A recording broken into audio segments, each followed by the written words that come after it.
Hello, fellow movie lovers, and welcome to the Adam Snow Movie Show. I am your host, Adam Snow, and I'd like to thank you all for checking us out today. We have a fun show planned as we're going to talk about some news of the week, some exciting trailers, and we'll round out the show by talking about the big winners and losers of last night's 96th Academy Awards. This week, I am joined by a guest that I am very excited to have on. There are not many people in my life, I would say, matches my level of intensity when it comes to the passion for film. But this person definitely gives me a run for my money. You could kind of hear her snickering before we cut to her. And if I'm being honest, there have been plenty of times that this person has put me to shame with their dedication and love for film, as we'll talk about later today. And that's my longtime friend, Marissa Bailey. Marissa, how you doing? It's been a minute. I'm very excited to have you on here. You're all red already. I know this is the first time you've done YouTube stuff, so don't be nervous. It might be the lighting, and also my face is very red just perpetually all the time. Okay. But I promise I'm not that anxious or nervous. But I'm excited to be here, and I don't think that that's correct. I don't put you to shame.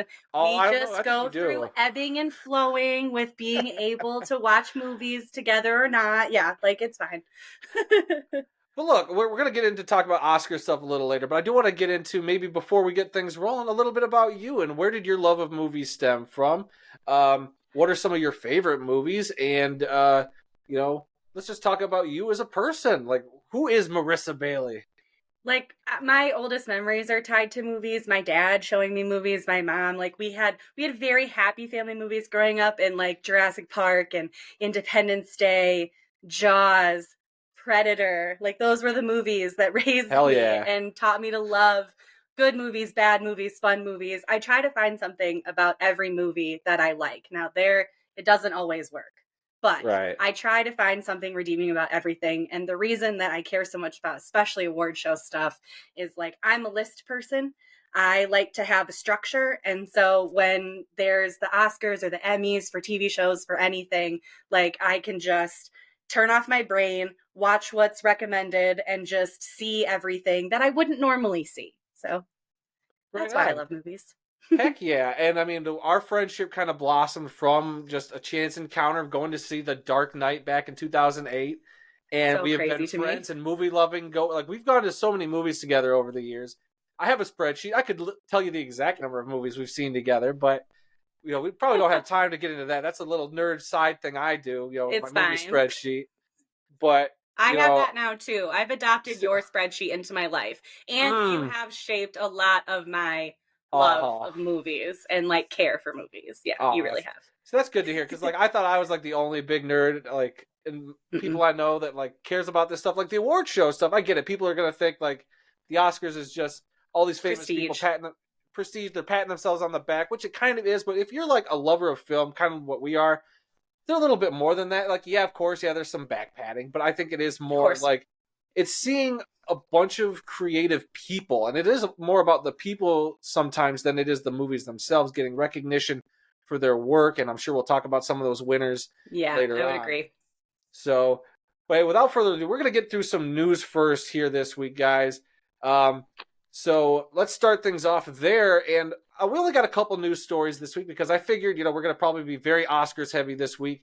So just a couple of little stories. The first being Ben Affleck, J.K. Simmons, and John Bernthal are returning for The Accountant 2, as well as their director, Gavin O'Connor, is going to return. And I believe the original writer is going to return for this project. Now, Marissa, I don't know if we ever saw The Accountant together, the original one, which came out 8 years ago at this point, but I don't think that we did. I was actually trying to remember that, and I was going to tell you to look at your spreadsheet beforehand, but I didn't, so my bad.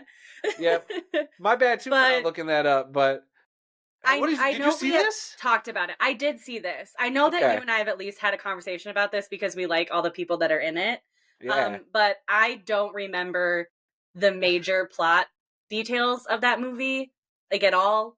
But I remember I enjoyed parts of it. But I mean, you put J.K. Simmons, Ben Affleck, and John Bernthal in anything, and I'm sad for it. So yeah, it's one of my, like, I won't say it's like one of my favorite movies ever, but I have the Blu-ray. It's on my big movie shelf.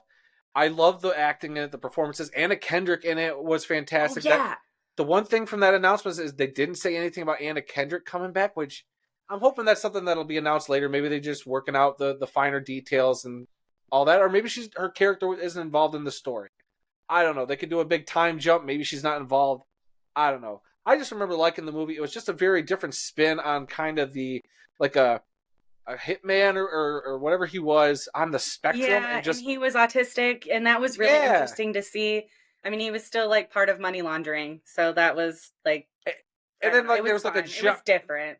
yeah, and then there was like that John Wick vibe to it because Oh yeah. friend his friend was actually like the kind of who was pulling the strings and like helping him find missions and stuff, and that was like the spoiler alert for an 8-year-old movie. That was like the big twist at the end, kind of sort of, if I remember correctly. It's been a while also for me.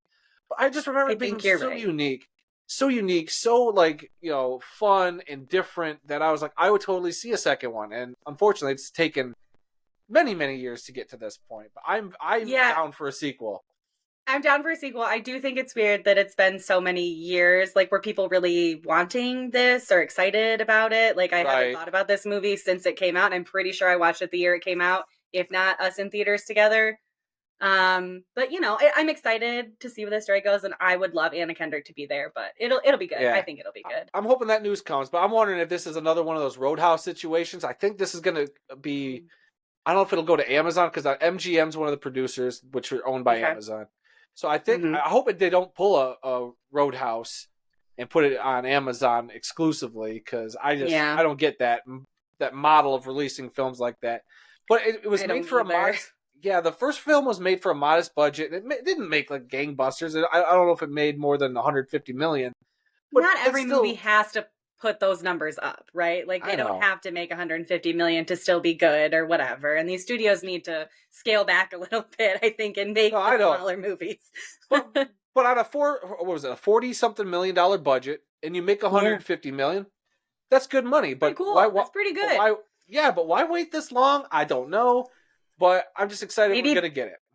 Ben got busy. I think he got busy Yeah, probably. he did. I think he became Batman around I then. He think, probably yeah. he had to deal with all that stuff and some Yeah. divorce stuff. Yeah, he had some stuff he was going Yeah, he through. had some drama going on in his life. I guess I get it, but still. Yeah, It's still but weird. I mean, But I'm excited but for it. yeah, and then you get like J.K. Simmons, who, Oscar winning actor there. You got a John Bernthal, whenever he pops up and stuff, is great. It's So always great. He is golden every time. yes, he is. So very excited. I guess you got two people right here excited for The Accountant too. All Yeah. right. The second story and last story I have in our news is that it was announced that the Super Mario Brothers movie 2 is getting a release date on April 3rd, 2026. The directors and writers are set to return. I just think it's funny that this was announced on Mario Day, which is a day I did not know was a thing, aka March 10th, aka MAR10, which obviously spells out Mario. Smart. I didn't know that was a thing, but apparently it is, and we're getting a sequel to a movie that made over $1 billion last year. What do you think? Yeah. That's cool. I didn't know that there was such a thing as Mario Day, but that's fun. It's cute. I like that they picked their moment for that. It's just weird that it fell on the same day as the Oscars. There was Yeah, already a bunch of news happening, so but whatever. I'm excited for it. I did not love Super Mario Brothers like everybody else did. yeah. I thought it was fun, and that's about it. So I'm excited. Like the star that was like obsessed with death, that was Yeah, oh the yeah. most relatable character to me. And it was just Wow. very, I don't know. I like Super Mario Brothers. I like Mario. Like I do. I don't know. I wasn't so excited about that one, but I am excited to see where they go with it, I guess. So I guess we're tentatively excited for this one for me. Yeah, I mean, I'm glad it made the money it did. I wasn't Yeah. blown away by it. Animation, obviously, totally great. I just think Oh the yeah. story was my biggest issue with that film, and I was just like very underwhelmed by it. Love the voice cast though. I thought everybody was great. Yeah. Like I said, Everybody did good. it just comes down to that story, and it was a mess story. And I definitely nodded off towards the end. The highlight, obviously, your Death Star, from the film, and the Peaches song, which Oh, that was you know, great. Should have which been at the Oscars this year. should have been at the Oscars. We'll get into that, I'm sure. But that, you know, other than that, I was like, it was just a meh movie. I didn't hate it. I didn't love it. Yeah. It was just kind of meh. Like I said, glad they made a bunch of money. I'd be more curious to see if they could improve on a sequel. and I'll Yes. give the sequel a shot. But after that, we'll see if they're really willing to put in a good story, or just instead of just the hey, remember all these cool things from the video games? We're just gonna throw at the screen, like. Yeah, it felt a little Easter eggy for that. And like I haven't played Super Mario's in like a long time, so I don't remember everything. So some of it went over my head, and it was fun like later on to like read articles about like all the things that I probably missed or whatever. Right. But it just felt very generic, and I felt like it could have been better. So I think they can only improve upon the sequel, because a lot of Right. people did say that.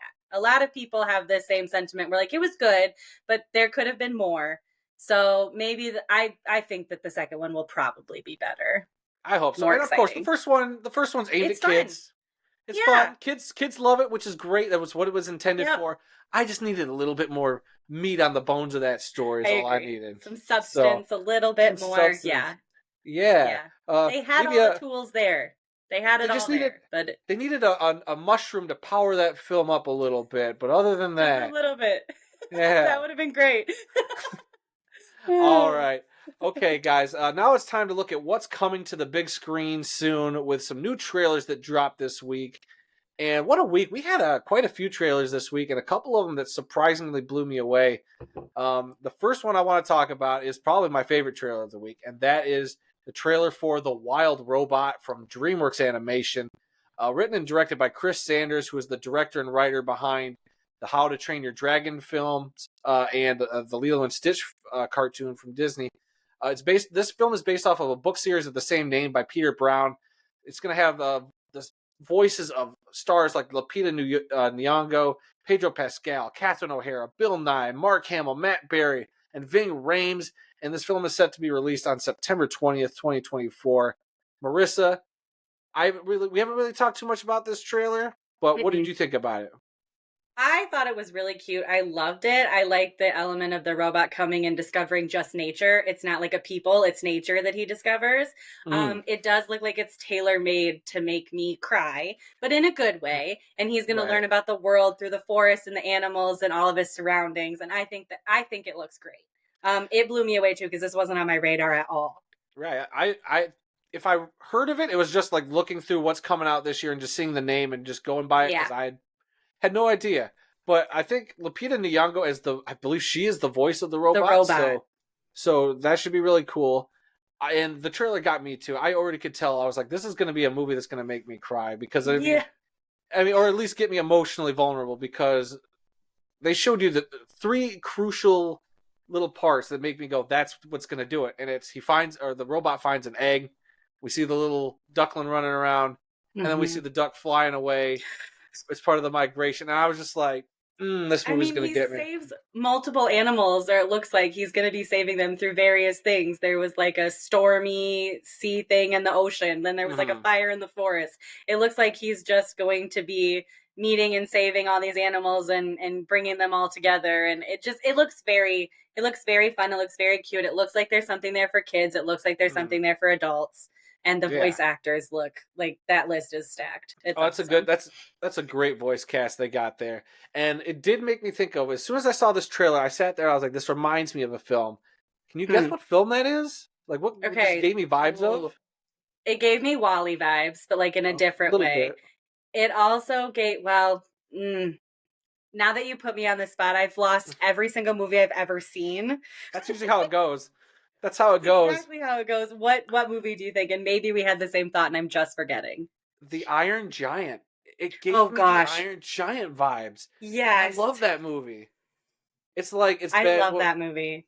it's been 25 almost 25 years since the Yeah. Iron Giant came out, and I'm just like, it's time for I another Iron Giant, and this might be it. like this generation's Iron Giant. I have Yeah. not watched that movie since I was little because it didn't traumatize me. Like it's just very sad. Like I won't go back and rewatch that one, just like I won't go back and rewatch Toy Story 3 unless I really want to cry. You know? Just need a good cry, go watch one of Right. those. That's But yeah, it does have those vibes. I'm hoping that it doesn't end up, with spoilers for that movie, but for him like sacrificing himself and dying. I don't want right. that in the wild robot. Hard to say. I mean, anything's possible. I'm already seeing being like a mom or dad to this chick, this little duckling, and seeing it Oh, I know. grow up And the fly little away. I'm like, otters too. Yeah. So I don't know. I'm starting to get real big expectations for this. I don't need to see another Yeah. trailer from it. I'm sold, but I'm Mm-mm. sure we're gonna get a No. couple more as we get closer to that release. So, No, and uh, clearly there's like a villain or like another robot or something that's coming that they play for like at the end of the trailer. I liked how the trailer focused on the simple things of like the robot connecting to the nature around him and then showed like there's clearly going to be some sort of conflict with another robot or whatever. I like oh how we yeah, only saw that for a couple seconds at the end. I think that yeah. trailers like a simple trailer like that was is most effective. It was, and like, it's up to a trailer. It's a trailer's job to get our excitement for a movie, bolstered. And I think this is. We had nothing, no level of excitement for Mm-mm. this movie, and then Nope. it definitely pumped it up. And like you said, yeah, there is a part where you see like a city or like some sort of Yeah. facility that looks very futuristic. Something, yeah. So I'm curious about all that, and it's based off a book series, a kids' books or whatever. So, uh, That's cool. very curious. So maybe this could be more than one film. So hopefully the robot doesn't die at the end. Hopefully not.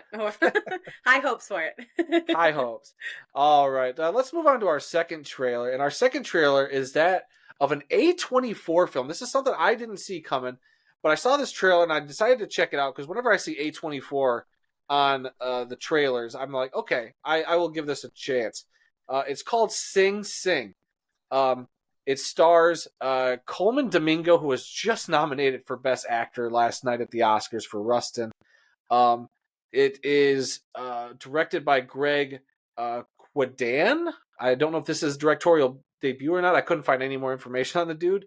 And they don't have a specific release date. It says this is coming out in July Mm, of 2024. So we'll have to keep an eye out for like a more solid release date. But I guess this is based off of something, whether it's like somebody's a true biography story. or some sort of true Yeah. story, or it's like an amalgamation of some true stories kind of combined into this. So it just, Mm. I don't know, it gave me some weird vibes. It's like, a guy's in prison, um, doing theater, and there's possibly some sort of romance going on in there from what I gathered from the trailer. I don't know if you picked up on the same vibes, but I did, yeah. The guy that was like angry and didn't want to be a part of it, but then by the end he becomes like the star with Coleman. Yeah. yeah.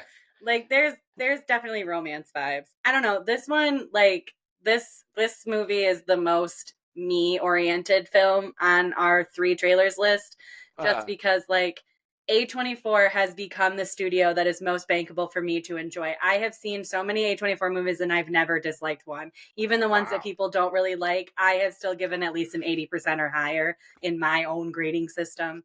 But Uh, and then so I was already sold when you said A24, but then you put Coleman Domingo and I'm obsessed with him.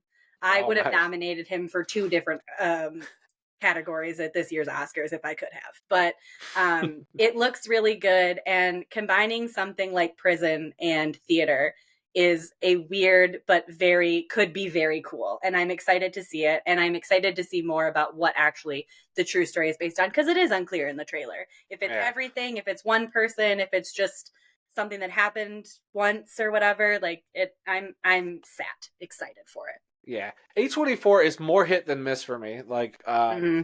I mean, there's been a couple of weird ones that I definitely didn't see because I was like, all right, A24, that's even a little weird for me. Like, what was it? That's Like fair. Lamb? Like Oh Lamb? yeah. I Okay, didn't see that one. Under the Skin with Scarlett Johansson was that very one. hard for me to get through, but then the last Okay. like 15 minutes made the rest of everything that was uncomfortable worth it. So as long as like it's worth it in the end, I'm pretty positive on A24. Yeah, like they're pretty much they're like HBO for me, like except in movies where it's like if they got that on there, I'll at least give it a shot. Whether or not it always works out is different, but you can tell they're always got commitment to filmmakers telling interesting different stories, and that's what I like about A24 is that they at least are taking shots and gambles that I feel Yes. like more often than not tend to pay off for, especially for the amount, like they got these small Yeah. budgets and then they end up grossing so much money. Their Yeah. business model I think is some of the best in the business. They So have great brand recognition. They've built and on that top yeah. of that. They people want to work with them. I don't know. I think they're just going to keep growing and becoming more and more like prestige and important to films. Yep. All right. Yeah, I'm totally down for this. This looks right up my alley. All right, and then our final trailer this week. I wasn't sure if we were going to get this one or not, but Inside Out 2 is coming out this year on June 14th.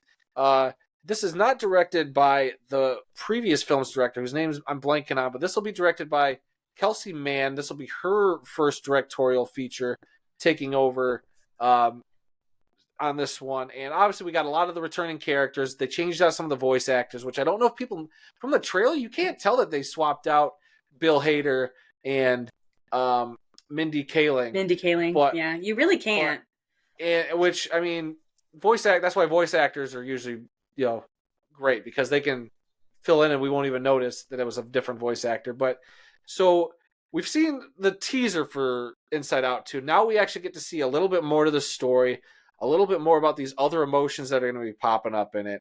What are your thoughts on this, and what was your experience with the previous Inside Out? The first Inside Out, like my mom and I went to go see on a random weekday when we had been shopping in Kalamazoo, and then we were like, hey, let's go to the movies. So we did, and that movie like destroyed my soul in the best way, of course.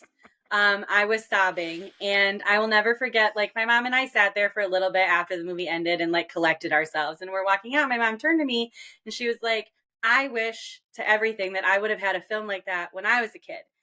And I wish even more that I would have had this film when you were a kid so that we could understand each other better and talk through our emotions better and just like be able to find common ground with each other better. I think that that movie is perfect. I am excited for this one, truly. However, I think the first film is perfect and Pixar's sequel track record is not my favorite. Mm-hmm. So I have high hopes. I do think that they're ahead of it with adding in the three new emotions or four new emotions, right? Yeah. It's ennui, anxiety, oh gosh, Embarrassment or envy and envy? embarrassment, Yeah. right? I That's think it's it. the embarrassment because he gets all shy and like, Yeah. yeah, Yeah, with his hoodie. with his But hoodie. Yeah. I think that'll be interesting to have more emotions. That'll be better and not just the same five. But I'm cautiously optimistic. That movie does mean a lot to me and was able to like break down some. I mean, I was what that came out in 2015, 2016, 2015. Yeah, 2015, I think. I could be wrong, but I could look it So I up mean, real quick. I was in my 20s, right? But it was nice to have that like catharsis emotional moment with my mom brought on by a movie and like we talked about my childhood, her childhood, my adolescence and understood each other just a whole lot better. Eh.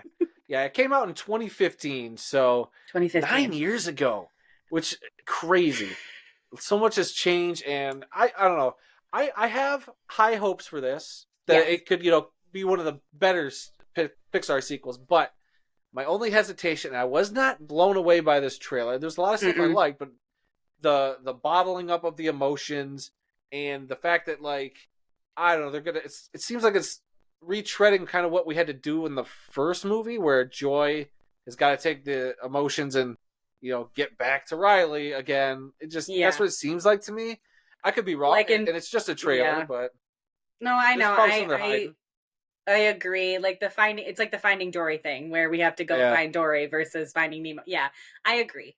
I agree. I'm cautiously hopeful and optimistic. We'll see though.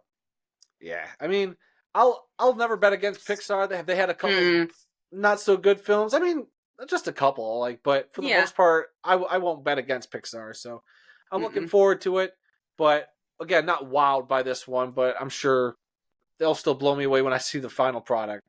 Yeah, they might be hiding stuff from us because they don't want to give it all away. Let's go with that. Yeah, down with that. All right, we good? Yeah, I'm good. All right, guys. So after getting all that out of the way, we're going to move on to our big topic this week. And one of the big reasons why I wanted Marissa here, we're going to be talking about the winners and losers of the 96th Academy Awards. Um, Marissa, like, you watched every single Best Picture Yes. nomination, right? Nominated film, which that's tough. All these things are scattered all over the internet or in theaters. It is so hard to keep track of. How was that journey for you? That journey was fun. I typically like I was watching movies up until yesterday before the actual show just because like I've been well if I I was waiting for Poor Things forever to come to streaming. Like they're doing this thing where they go to certain theaters And sometimes I miss that. And then they put them online, but you have to buy them for $19.99. And Right. that can get expensive. So I like to wait for, I'll rent a movie. I don't care. I'll rent a movie from home. I'll rent it from Mhm. Redbox. I'll stream it. But like last year, I broke the bank in paying for the 1999s and like making myself crazy over it. So this year, I just waited and I only ended up having to purchase one. But like we did this year, I've never been more prepared for an award season than I was this year. We did Best Dang. Pictures. We did every single acting nomination that we could. That well, all the Wow. acting nominations. The things that I like, the only thing that I wish that I would have watched more of was the international film category. Yeah. And that's next year's goal to do all of this again and then add And those then in. And then maybe documentaries in 2 years. We'll add see those this in 2 years. see it's that love and dedication to film that I've been pestering you and your fiance to be starting your own movie channel because I think the two of Yeah. you, like, you guys clearly already got a passion for it and you guys got to just get it out there because I'm getting, no joke, I'll probably put a screenshot up or a little video of your text you've sent me of all the movies you were watching in like the span of a day or two, and it's just paragraphs of your thoughts to me just going like, I don't know how to respond to this other than like, I'm damn, you watched so many movies in like 2 days. I'm sorry. I have a lot of passion and feelings about film, and my fiance Michael and I sit here and we talk about like everything. We watch something and we talk about it and we digest it together, and then like I we keep our spreadsheets. We have our lists. I have you to like talk to movies about. I talk to my mom. I talk at my mom about movies all the time. And she talks at me about neighborhood drama. So it works. Like it's a nice What a balance. give and take. That's a Yeah. good. That works out for you. Oh, it's fun. But yeah, I don't know. I don't really know why like we just love movies and they're my favorite form of art, my favorite form of entertainment, also the most frustrating form of art and entertainment at times. Yeah, And it does feel like a chore sometimes, but this year was an unmatched year for film for me at yeah, least. So I was just excited to just what's next? Like let's just keep going. So that's right, why I watched so many this year. man. Yeah, because you kept texting me. I was like, dang, I think I only watched 5 or 6 of the Best Picture winners. I felt like I was slacking, but it's tough for me sometimes. I've been really busy too, and I don't You like that have being an been. excuse. But uh, I mean, I I mean, do work from home. Like Michael and I work from home, so it's very nice. And like we will build into our evenings like, okay, we're going to watch this movie on this day. Like we will figure it mm, out and plan it out right, so that we don't miss it. right. Yeah, because But I I mean, try to that's stay ahead. crazy. Yeah, I try to stay ahead by like if I know a good film's coming out in the theaters, I always try to see it. Like I got to see Past Lives in the theaters this year. Yeah. Obviously Oppenheimer, Barbie, um, Killers of the Flower Moon. I even made sure to go to the theaters to check out. But like some of the other I ones, wish it's I would just have I wish I would have seen Killers in the theater. We yeah, watched that it was here at our apartment and like it was really good, but I wish I would have seen like some of them more in theaters. And we talk constantly about how we're jealous of you getting to go to the theater all the time. We don't always get to. You know, we can't really it's build it into our day or evenings. see that's such a So, weird dynamic. I'm like she's watched way like it feels like you've watched way more than me, but like then you're saying I'm going to the theater more than you, and I'm just like yeah. I feel like I'm barely getting to the theater. But you see more like new movies and That's present true. movies and stuff like than we get to. Like this year, I have only seen Madam Web I'm and sorry. I know it's not good. And Dune Part 2. Like that's really it. Yep. We watched Mean Girls on Amazon Prime on Oh, Paramount see, the I other haven't seen that day. one yet. Right on. It's fun. Everybody can shut up. It's just fun. Just have a good time with it. And if you don't like musicals, don't watch it. But it's fun. But like that's only 3 movies and everything else, we're still catching up on from last year. Mm. So the Oscars and award seasons are just easy for me because there's a list. Uh-huh. There's like something I can check off and easily just follow, and that's the only Mm. reason. But I mean, you see just as many movies, just different. Yeah. Yeah, like last year, I guess technically last year was the most brand new films I've seen in the theater. I think, or at It least was about the most impressive. times I went to the theater last year. I think I cracked 70 trips to the theater last year, which is a record for me. Yeah. I love So that. yeah, that was something special. And doing it on top of juggling football, our football YouTube channel, Yeah. juggling a girlfriend, juggling work, juggling still being able to see some friends every now and then. I know we still haven't been able to figure out, our schedules are so hectic. We haven't been able to actually get together. But But we we did see have seen each Oppenheimer other a together. few times. Yeah, we saw each other a few times last year, which was really nice. Like, or a couple Mhm. times at least. You Yeah. came up here. I need to come down to see you. Is Yeah, what because needs to happen. the last time was Oppenheimer, right? When you came Yeah. down to see that in Yeah. IMAX. So that was fun. You sat in front of me, so I kept kicking your seat. You But did. I almost threw something back at you, but then I decided no, I don't want to get kicked out of this in perfect fairness, film. I only did it a couple of times. It was a long You movie, did. but I only did it a couple times. But It anyway, was so like kept it speaking of interesting. okay, so speaking of Oppenheimer, let's get into it. So Oppenheimer, essentially took the night. They got Mm-hmm. 7 Oscars last night, including the big one. They won Best Mm-hmm. Picture. Since I'm going to let you speak on this of the 10 nominees, because you've watched everything. I'm shocked. You Mm-hmm. were telling me about Zone of Interest, and like you were Ugh. going into all these I other films. Zone of interest. I never want to stop talking about it. Like, you're gonna have to probably shut me up if we talk about it because I could talk about it forever. But it Okay, still well wasn't then, even my. It was my fourth favorite of the 10 Best Picture nominees. okay, so Oppenheimer, do you think it deserved the Best Picture? Did it deserve to take the grand prize this year? Yes, it did. Oppenheimer has been my number one since I watched it. I went back and forth between things. Honestly, the one movie that came closest to Oppenheimer was Anatomy of a Fall.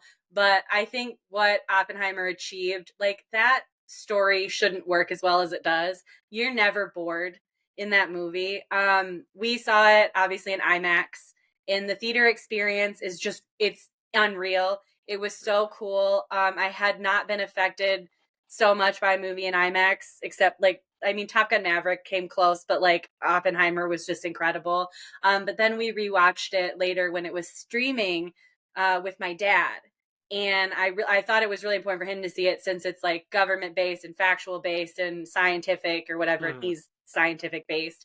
So taking those big ideas and everything that the political element of it all and the politics weaving through the science community weaving through the government and like making that a palpable movie and a fun movie and a really like satisfying movie is so hard and no other movie really came close Yeah, for he me. yeah, it Number juggled it one. juggled a lot. It juggled a lot because Mm-hmm. on top of it, you're already getting Cillian Murphy crushing his performance. It was Obviously, amazing. he won Best Actor there. Christopher Nolan winning for Best Director, his first win, well deserved for him. You had Robert Downey Jr. winning for Best Supporting Actor. Obviously, you had um, the original score went to Oppenheimer. You had Best Cinematography, Best Editing, and there might be one more in there that as I'm scrolling through the list of winners that they might have taken. But so it was just a film that just on all levels just you know was made so beautifully. It was the top movie in all of those Yeah. categories. And like I really went back and forth too. Like sound was a big deal for me. I would have said that sound should have won. Oppenheimer should have won for sound until I watched Zone of Interest. And that was Okay. just less than 24 hours before the Academy Awards. So, I mean, I don't know. Oppenheimer was just on a whole other level than most movies this year and most movies I've ever seen. And we were texting during the ceremony last night. Obviously, here and there, like I could tell I was like, there's parts where we weren't texting. I was like, okay, she's just as locked in and watching as I am. That's why we're not texting. Yeah. But It was a good ceremony. It was it really was well good. done. It was So fun and balanced. So let's talk about some of the stuff we liked and some of the stuff we didn't like. Let's start off with did you or did you not like Jimmy Kimmel's hosting job last night? I'll let you start. I'm just very meh on Jimmy Kimmel. Like, he's fine. I like him. He's just done this a lot, and he was the host last year. And, like, Was it I his know fourth? everybody, They said? yeah, it's his fourth time. Okay. But scattered out. Like, it's not been Yeah. consecutive. It's been Right. scattered out. But I don't know. He is funny. And like I was reading today a lot of like the best and the worst of him, like just to see what other people were saying.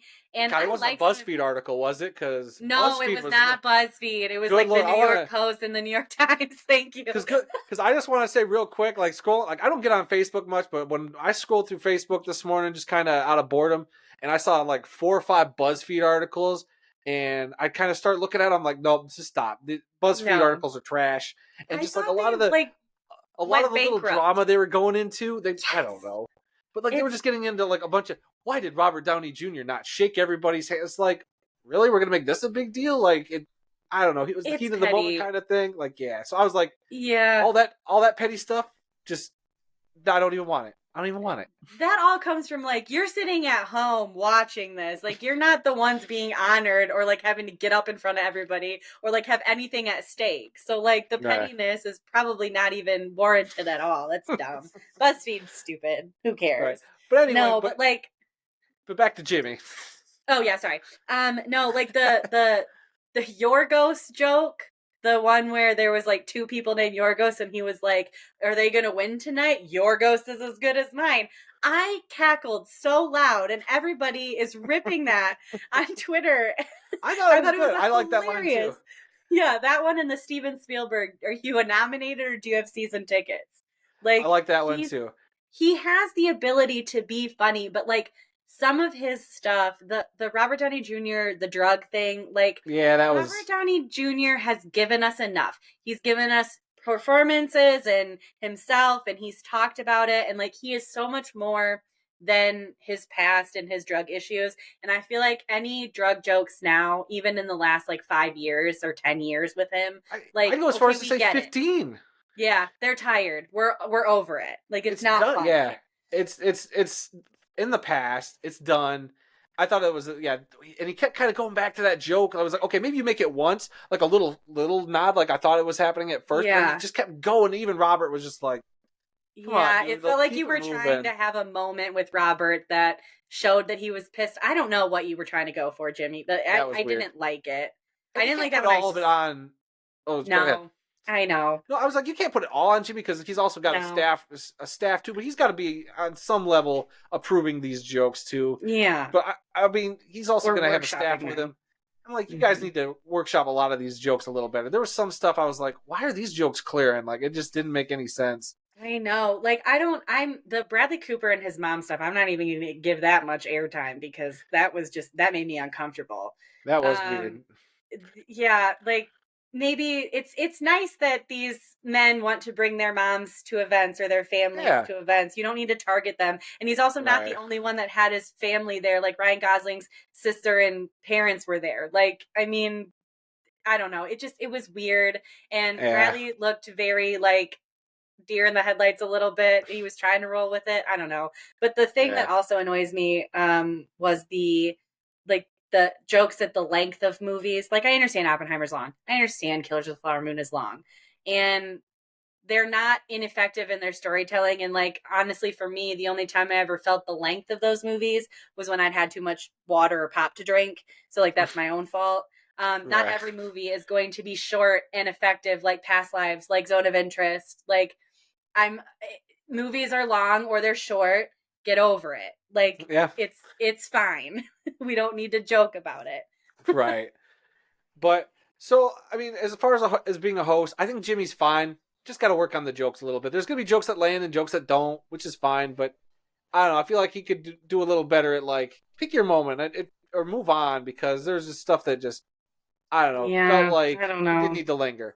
But Or all like right, so talk to people first. Like maybe yeah, run these by people. Like you know that they prep for this. You know they have a dress rehearsal. So like right, prep people for a little bit better or something. I don't know. It just yeah, it didn't all land. But he wasn't bad. We've had way worse right. hosts. Oh, we've had way worse. And Yeah. as far as a show overall, I enjoyed myself. Me too. The early start time was nice for a change, even though it still ran a little Yes. long for me. Like the fact that they opened up and he's like, "We're already 5 minutes behind," and the show just Like, started. I'm like, I believe that. Like I don't know how that they managed tracks. to get behind. That tracks. But no, so as we texted last night, there was definitely some surprises, Yes. and so let's talk about maybe let's start with what were some stuff that you would consider the big winners of the night. The big winners of the night, like obviously Best Picture, but I wasn't ever in doubt that Oppenheimer was going to win. I was not convinced that Christopher Nolan was going to win Best Director. I had Really? hoped and wanted it very, very badly because I don't like the rhetoric that like he's owed. He probably should have won for other things, but like the feat that Oppenheimer was, he definitely was the most deserving. Yeah. Um, But like for me, the best actress was really hard for me because I love Emma Stone and I thought she was incredible. But I do think that both Lily Gladstone and Sandra Hular outacted her because I think it's I don't think it's easy, but I think it's easier to play. Michael says this too.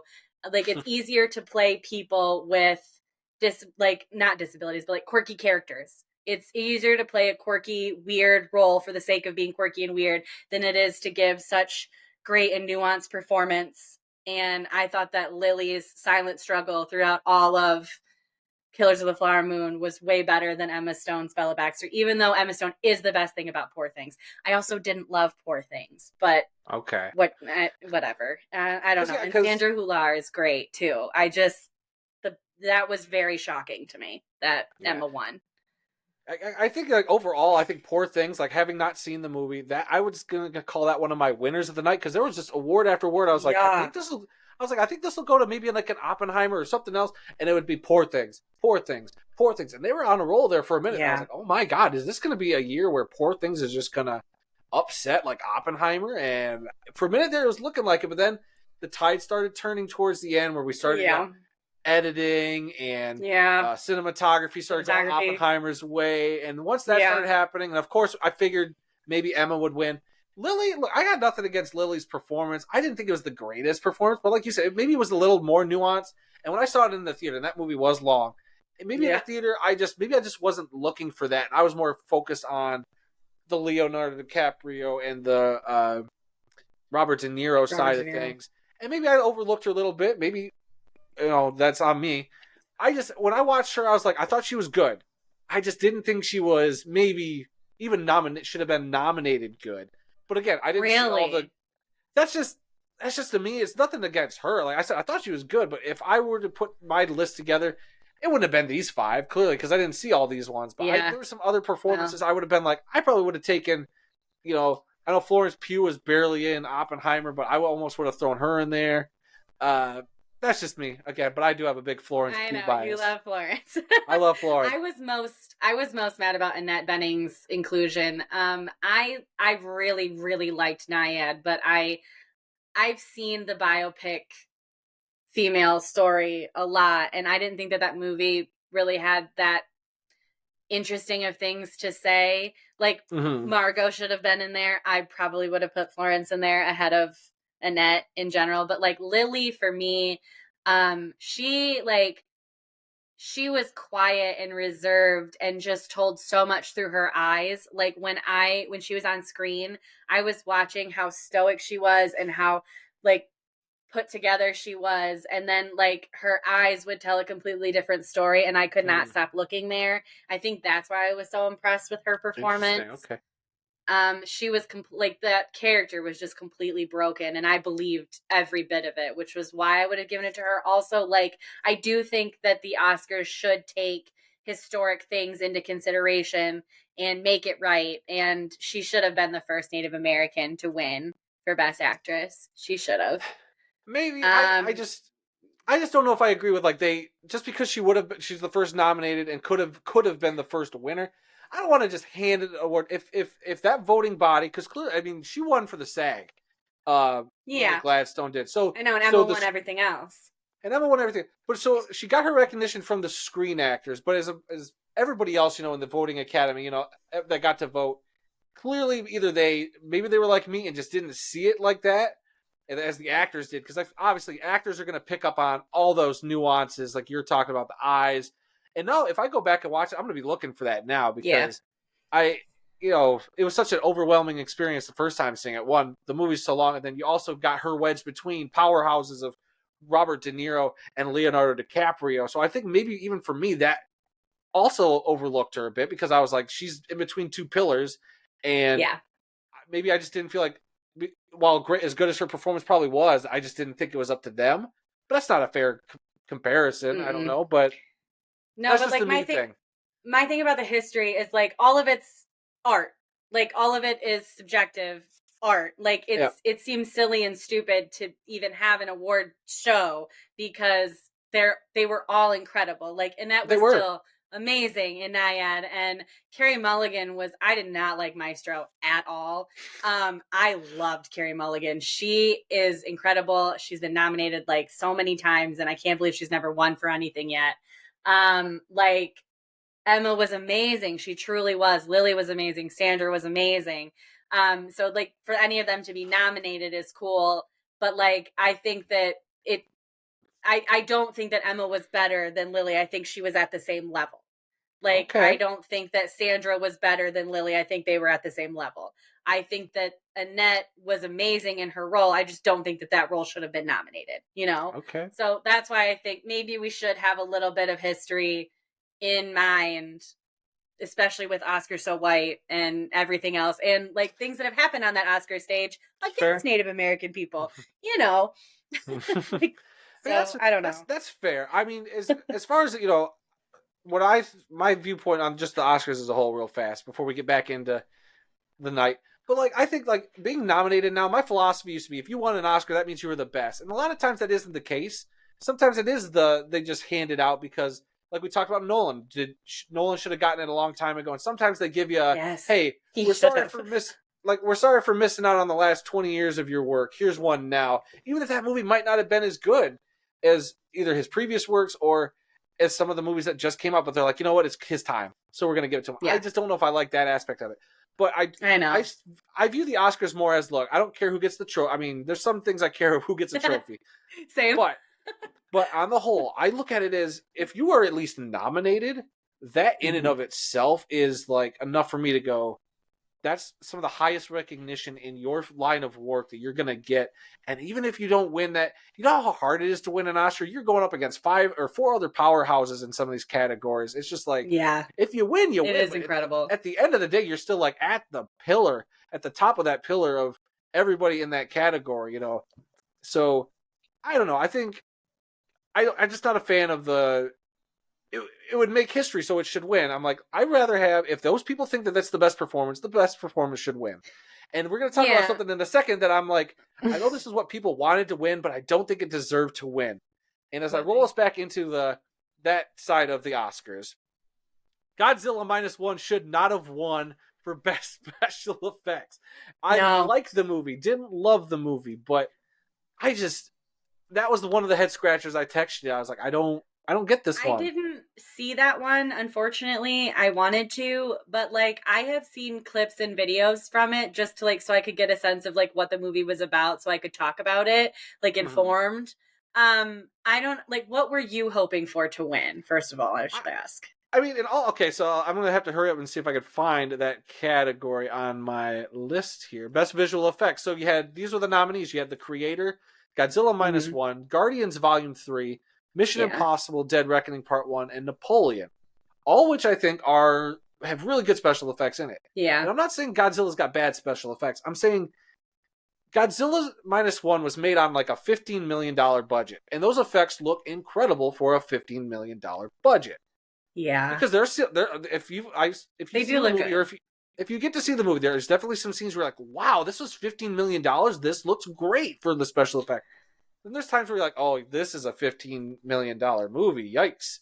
But like The Creator, everything I've seen in The Creator, again, I didn't see, that was one I hadn't seen, but all the clips and all the stuff I've seen in that one made me go, this looks like, it reminded me a lot of District 9. The quality, and that budget wasn't even that big. That was like maybe an $80 million movie, and those special effects looked so seamless. Any clip I've seen, I'm like, I'm blown away. I've watched the making of special effects for that film. I'm like, this blew me away.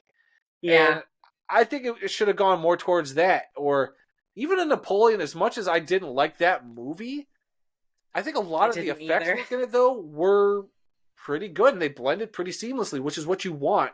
In a period piece of all things, like for me to go, I can't tell what's real and what's fake. Like that, isn't that the mark of good special effects? But when in Godzilla, I can sit there and point at, I mean, that Godzilla looks great, but then they'll cut to like a wider shot of Godzilla, and you're like, oh, yeah, that looks like a fake Godzilla, just in the middle of crushing buildings. So I don't know. I just feel like that one. Look, congratulations to that team. The achievement of making those special effects on that budget is still astounding, but the award is the best visual effects, not the best visual effects on a budget. Like Right. Yeah, I agree. I agree. And like I honestly would have put like Mission Impossible as like that my was also choice up there. because that was incredible. Like the whole movie There's a, was an incredible feat. Um but Guardians of the Galaxy I think probably wasn't considered at all. Like probably Napoleon should have won. Probably it should have. maybe Or the creator. I have not seen the creator either. I do want to see it, but like the trailers and everything that I saw, I love the technology that they from use. from Maybe it people looks I different in the full movie. right I'm not from sure. people I talked to who've seen the creator, they said that they're super incredible Oh, special okay. effects, visual effects. So I mean, I'm just going off of that. So don't crucify me, people, Yeah. if you We're don't feel not the same. informed on everything. We try to be It's informed on tough. things. It's tough. It I is definitely tough. want to check the creator out, but that was one Yeah. I thought it was almost a lock for the creator because even when that trailer came out, I was like, wow, this look Yeah. the look is incredible. They clearly knew where to spend their money. So that was just a bit of a surprise. I knew Godzilla -1 was the fan pick, like everybody wanted it to win because I get it, getting those niche and it was a foreign film Yes. that cleaned up an Oscar like that, like that's Yeah. impressive. And congratulations to that team and their speech at the when they got the award. I had a hard time understanding a little Me bit, too. but I I also think the were message. they who got cut off and like they were talking about somebody that couldn't be there with them or I whatever think that so. had Yeah, they're passed holding up a away. picture. Yeah, they're holding up a Yeah, picture. that was a little bit like I understand you're a little bit overtime Oscars, but maybe you should let them have their moment like everybody else does.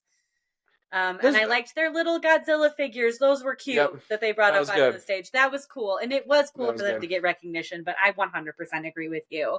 Like, if we're gonna Yeah, do visual effects, let's do big visual effects. like just the best. Not like I said, not on a budget visual effects. Yeah, yeah. Um, what else did I text you about last night? We were texting about Oh, I texted you about some things that you didn't know. Like, I oh was go surprised that Cord Jefferson won for American Fiction for adapted screenplay. I was oh okay thrilled, though. I yeah thought that was going to go to Oppenheimer. I really did. I thought it was going to sweep writing, but I thought American Fiction was the funniest movie I saw last year. I loved it. I thought the script was incredible. But the thing that like the biggest surprise for me was Spider-Man not winning. that was the other one. Yeah, we texted about that. That was Look, crazy. I I would have gone if it's not Spider-Man Into the Spider-Verse, which was my favorite film of last year just in general. So I Yeah. figured, all right, like in the animated category, that thing just did so much. It was visually interesting Mm, and it told a fantastic story. It it's crushed it. It's gorgeous. so good and it's The gorgeous. animation is incredible. Like, I oh mean, my gosh. Yeah. and then after that, I was like, if I were to rank them from what I had seen, because I didn't get to see Nimona, and Robot Dreams is like starting to come out around here soon. Like Oh, is it? we're starting to get trailers in the movie theater now for it. I'm like, but it's nominated. Like it's a little late for that. But and That's annoying. that looks good. Yeah, it's annoying. But I was like, Spider-Man would be my first choice. Elemental was my second because I I loved loved Elemental. Elemental. That was my second choice as well. But then I saw The Boy and the Heron, and as much as I love Hayao Miyazaki films, I didn't think it was that great. I liked it. I didn't love it. Yeah. The animation is really good, but just in terms of that total package, which is what I think the award should be, it should be the best film that is just happens to be animated. And for me, that was Spider-Verse, and then Elemental. I wouldn't have even Yeah. put The Boy and the Heron on this list. I even think Teenage Mutant Ninja Turtles deserve to be nominated before The Boy and the Heron. Which That's a hot fun take, one. I guess. Hot take, No, I don't guess. think so. But I don't know. Like I said, I love the visuals in The Boy and the Heron. It's just as far as a film, I didn't love it. But that's just Yeah. me. So that was a bit of a I big didn't surprise for me. either. Yeah. I mean, we've really talked about most of the biggest surprises for me, except the one that's just stupid and don't laugh at me. But like the I'm gonna. Now I'm one gonna. of you might one of the biggest surprises of the night for me was like the Oscars is also like fashion, like very fashion forward and like big Are you about to dramatic talk about outfits and Emily Blunt's dresses. shoulders? No. Okay, those were ridiculous. Florence Pugh's looked better in her dress. No, but like the men outdressed the women by a landslide for me. Like I thought the men looked incredible. There were velour suits. There were colored suits. Jack Quaid had on a purple suit. Coleman Domingo looked incredible with his like bejeweled bow tie thing. Like men were wearing jewelry. They were wearing brooches. They were wearing bedazzled watches. They looked incredible. And the women all of them looked like they were wearing, besides Zendaya, all looked like they were wearing like couches and drapes and like weird feathery things. And it was awful. So the biggest surprise for me of the night still is that the men outdressed the women. That never happens at award shows. Men winners, women losers. Who thought we'd hear that today? I was just terrible kidding. When you put it that way. When you put it that way, it does sound terrible, doesn't it? But no, like, I thought everybody looked great. Like, I'm not really big into like the fashion side of the Oscars, I guess. I did watch. We sat down. We watched the half-hour red carpet thing before the ceremony, and that's adorable. I started at like 5:00 with E. Oh, okay. We didn't go that far. We just started with the ABC side, but I was seeing pictures coming in. I thought John Krasinski looked great in that white suit. Oh, he looked incredible. I thought Emily Blunt looked great, but her shoulder strap. It was weird. It was like she was wearing a brace because if she slumped her shoulders, it was like not hitting the strap, and then when she like moved her shoulders up, it was weird. I didn't love it. Like the dress itself was cool, like geometrically cool, but then this was very weird. And Florence had the same thing, and it wasn't so pronounced. It was a little bit like lower, and it looked a little bit better. It's supposed to be like a structured dress, and I get it. I don't know. I was so underwhelmed by this year's fashion. And who was the last one I want to talk about fashion-wise? The only one that bugged me was, I think it was the lady from, was it? She had the black dress, and they had they're like big old triangles up. Sandra Hular. yeah. So she's from Anatomy of a Fall and Zone of Interest. Yeah. It looked like Playboy bunny ears. Yeah. But I was like, I feel so bad for whoever's got to sit next to her during that ceremony. Like, both people are getting poked in the face.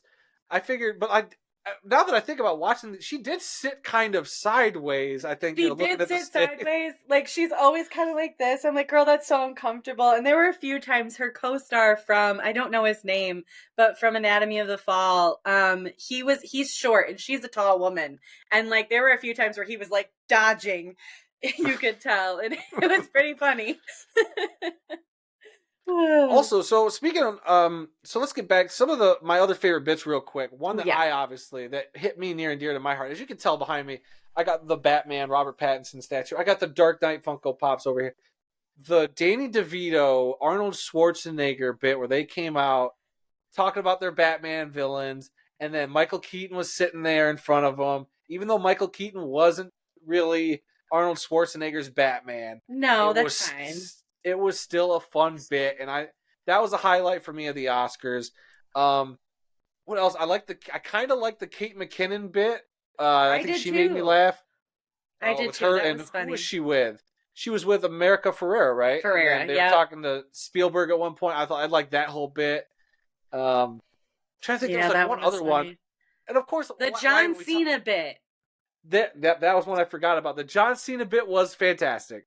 It was so funny. Just his delivery. No, but he did it. His delivery of the word costumes was so funny. Like I don't know. That man bared everything for all of us, and it was one of my favorite moments of the night, aside from the "I'm Just Ken" performance. So yeah, we'll get to that in a second because real quick on John Cena, I saw a meme of him when they were throwing the drapes over him. And like it was like from the balcony, and then the caption was, "This is America's ass now," and it was just it was great. I'm sure it's on screen. But, oh my god, I love it. That's hilarious. But yeah, so let's talk about it. The moment that this Oscars will forever be known for, besides the Michael Keaton, Danny DeVito, Schwarzenegger bit. That was the best. Like that was good. 2-person walkout bit. Like that was the best. That was great. Yep. Agreed. But it's going to be remembered for the Ryan Gosling performance of I'm Just Ken. It brought the house down. It was everything we wanted. And the only thing that would have made it more perfect would have been to have made it a medley with Peaches with Jack Black there. The Oscars screwed that one up. Like that's a big royal F up. How they didn't even nominate that song is beyond me. Because that would have just been the best I medley know. of stuff. I think that like we would have just been too spoiled had we gotten Ryan Gosling singing "I'm Just Ken" and then Jack Black doing Peaches. Like we would have just been too spoiled. Like I think that's why they didn't think that they could handle both star power. I think that's why they overlooked Peaches. I can't believe that stupid Fire Inside song was nominated and not Peaches. I'm sorry. My fiance and I listened to all 5 songs and then like about 3 to 5 songs from all of the score, just to like of the score nominees to refamiliarize ourselves with them before the award show. And like the Fire Inside literally says the same 5 things over and over. It's basic, it's boring, and it was cool red lights. That was it. I didn't That was a think cool stage. particularly I'll give them that. her voice was stage. good. I don't know. The song was ridiculous. Peaches should have been there, justice for Peaches. But it would not have been better than Ryan Gosling's performance. I'm sorry. I'm not saying it would have been better, but I think they screwed up not nominating it. I don't know what disqualified it from the beginning, but I feel like they could have rectified it by at least saying, hey, we're going to have Jack Black perform it there. Yeah. And after, man, don't they look silly now after how big Hit Me Baby One More Time's become with him making that viral. Like, and all the other performance he did in his Bowser outfit, crushing it, like, on the internet. Yeah. It was just a missed opportunity by the Oscars, I think, to really have made a moment that was already great. The Ken stuff was great. But I think they could have made a medley where either one went back, they'd go back to back, but then at some point they joined together and sing. Come on, Ryan Gosling singing Peaches. That would have been fun. Would have been great. Okay, that would have been very fun. I'm just Ken. Like it would have been great. That would have been a better surprise than Slash. Okay, the Slash was cool, but I was still surprised by Jack Black that would have been a better surprise. But Slash, that was pretty cool. I was actually honestly surprised that like Simu Liu and some of those other guys from Barbie actually came out and danced. I was like, oh, that's cool that they didn't just have background dancers. They actually got the cast members to come up. And it was such a good moment of Gosling going up to Greta and Margot and having them sing with him. That'll probably go down as one of my top 5, if not 10, Oscar moments ever, is the Ryan Gosling performance. That pink suit was everything. I wish only that he would have worn that throughout the entire Oscars, because it was just incredible, and he has a pretty good voice. Some people just get all of the talent and all the genetics, and it sucks for someone else. It's not fair. I did like Jimmy's jokes to him. That was funny. Jimmy did expose himself a little bit with how much he finds Ryan Killian and Robert Downey Jr. attractive. That was funny. That was a good running bit. I like that. But all right. Anything else from the Oscar ceremonies? I know we're running a little over an hour here. I try to keep it to about an hour for your sake, but I don't have anywhere to be, but I did like another moment that I was really happy for was the dog from Anatomy of a Fall had his own receipt. That was cool. I love that dog. I like all of the memes that are comparing his eyes to Cillian Murphy's eyes and like that was who funny. Would win in a stare off. That's very funny. I want to talk a little bit about, before we go, both Anatomy of a Fall and Zone of Interest. Anatomy of a Fall winning for original screenplay was so exciting for me because I only recently became more invested in like the longer form talky movies that are just mostly dialogue driven versus action. Succession really helped me with that because Succession is a show that you are just, it's so intense and your heart's beating a mile a minute and they're literally just having a conversation on a terrace about something, you know? But Anatomy of a Fall, like that script pulls you in, and what they do with the story and how they choose to tell it mixed with the editing, it deserved more than what it got. It just sucks that it was up against like Oppenheimer and some of the other best movies of this year. But specifically the Zone of Interest, this is the only one that I bought this year, the 1999, because I could not get it rented. I couldn't stream it. I couldn't find it in the theater. Please watch it. I want everybody to watch it. It's really essentially 2 movies in one, and I don't want to say too much, but it is a snapshot of a family during Nazism. And it is the family, the father is a high-ranking Nazi official. And it's like a snapshot of their life but they live very close to where awful things are happening. And like, it's a family drama until you start actually paying attention to what is happening in the background. And that is all done through sound. Like, like I said, Oppenheimer's sound was incredible until I saw Zone of Interest, and I was like, give this one all the awards, because what they do with sound and how they twist the movie and what they show in the end, what it was all for, is one of the most incredible movies I've ever seen. Like, I was not affected by any other movie like I was Zone of Interest, including Oppenheimer. Wow, that's It some is big words. powerful, and it is bleak, and it's sad, but it's very, very well done. And I think that, like, we're going to be talking about this one for years, and people are going to refer back to it. And I cannot wait to see what Jonathan Glazer does next. I truly cannot. Heck yeah. That's all I got to All say. right. All right. Sounds good. Well, I guess it's time to wrap up this show. Marissa, I had such a blast having you on here. We've been talking about this for a while, and it's nice that we got this all worked out. This is such a great conversation. I love talking movies with you, obviously. I could I do this love all talking day movies with for you. hours. I mean, Me shoot, too. we like if I try not to keep it in an hour, this could be easily a 3-hour show of us just I shooting the know. shit about movies. So We could do it. so I hope you had fun, and I will come I back did. I had a great anytime. time. I had a wonderful time. I like just kicking back and hearing your thoughts on all this stuff and hearing you talk about Zone of Interest. You had me up till you said Bleak. I was like, oh man, I don't know if I can handle Bleak right Well, now, but I will at some point. maybe, It's definitely on the list. yeah, it's bleak just because it's like, it's very, like, Because I'm it's aware of the historically subject matter, hard. so I Okay, understand. you do Yeah, know. You do know. Okay. I know So, enough. Yeah. yeah. It's So we did Michael did learn that there is a character that's in that movie, character, a little girl that's in that movie that's actually based on a real person, which kind of makes it better. I don't want to give too much away, but like, right. it like, there was good things happening at the time. It's bleak in the sense that, like, the movie starts with like 10 minutes, it feels like, that's I think 5 minutes of just a black screen, so you know what you're getting into. Mm, It just sits there, and if you have the subtitles turned on, it'll tell you that there are voices.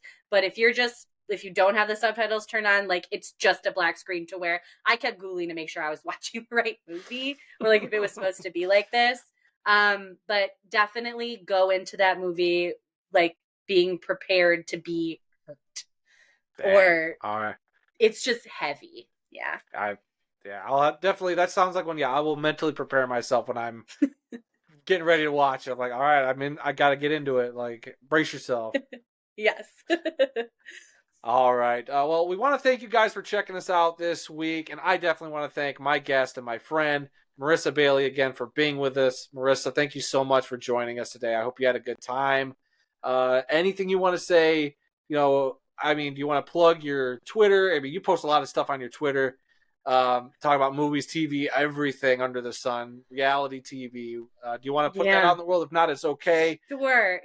That's fine with me. I just tweet about the things that I like, which is TV, movies, and sometimes my dog and my fiance. So, at Marissa L. Bailey on Twitter. That's fine. Okay. All right. Well, that'll do it for this installment of the Adam Snow Movie Show, guys. And until the next one, I'll be seeing you.